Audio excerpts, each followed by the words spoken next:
Something I've been feeling. Vari. Yeah.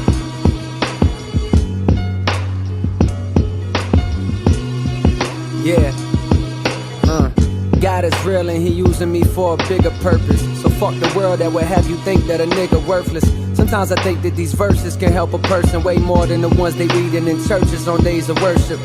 No disrespect to the Lord and Savior, that ain't just ego. I just observed that the words no longer relate to people. Cause modern times be flooded with dollar signs and social media stunting. My niggas just wanna shine. They frame of mind so far removed from the days and times of Nazareth. Life these days is a labyrinth and the maze so elaborate we barely get through half of it before it's too late. My niggas is felons from selling weight in more than 2 states.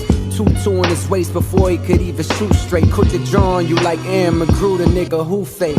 All of that to say maybe the hood need a new faith. A new story about a boy from not too far where you stay. Want you to fly, want you to fly, want you to fly, want you to fly, here we go.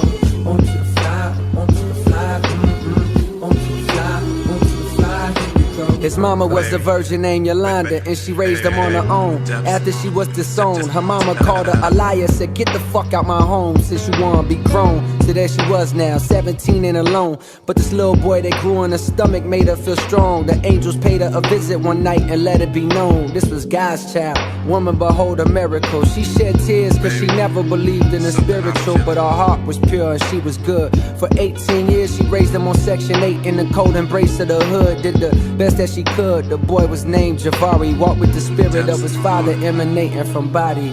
Want you to fly, want you to fly, want you to fly, want you to fly, here we go. Want you to fly, want you to fly, want you to fly, want you to fly, here we go. Back in the hood, look at Lil Vari preach. His words were full of spirit, his truth it would always reach. He laid his hands on Toya when niggas called her a freak and told her that God loved her no matter who she let be. But being promiscuous is a sign that there's something deep that troubles her soul. The day she lets it go, she'll find peace. She broke down admitting her stepfather had touched her for years. She kept it secret for fear of her mother's grief. Now the bitterness she feels for that nigga is at a peak. And a lack of self-esteem is the reason that she would sleep with anybody and not think twice. Javari spoke calmly, instructing her to forgive her stepfather. Though he was wrong, he was sick, afflicted by evil, but the power to switch. How you feel about people who hurt you is truly a gift. The thing that can make you rich or keep you down in the ditch. If you refuse to let go of the ground, and how can you lift into the sky where you belong with the Most High? Now wipe those tears from your eyes. My father wants you to fly. Want you to fly, want you to fly, want you to fly, want you to fly, here we go. Want you to fly, want you to fly, want you to fly, want you to fly, here we go.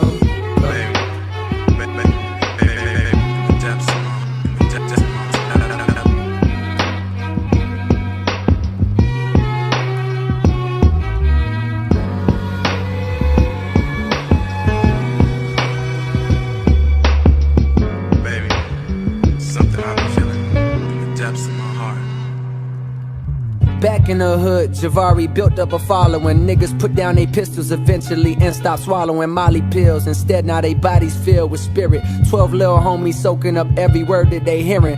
The neighborhood done changed in attitude and appearance.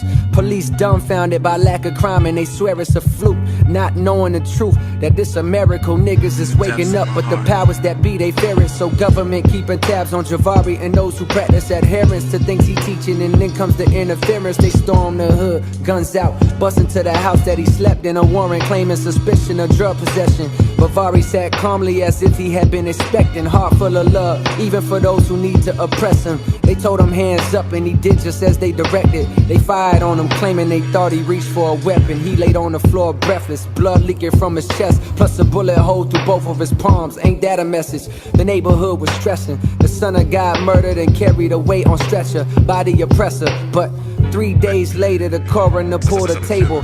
And what happened next is like something you see on cable or hear in a fable. He was suddenly able to open his eyes. Look at him rise. The coroner was surprised.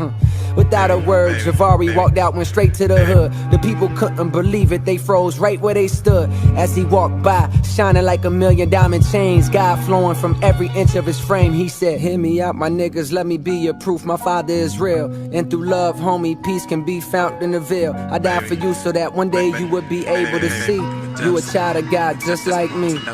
Hear me out, my niggas, let me be your proof. My father is real, and through love, homie, peace can be found in the veil. I died for you so that one day you would be able to see you a child of God just like me. And I want you to fly, want you to fly, want you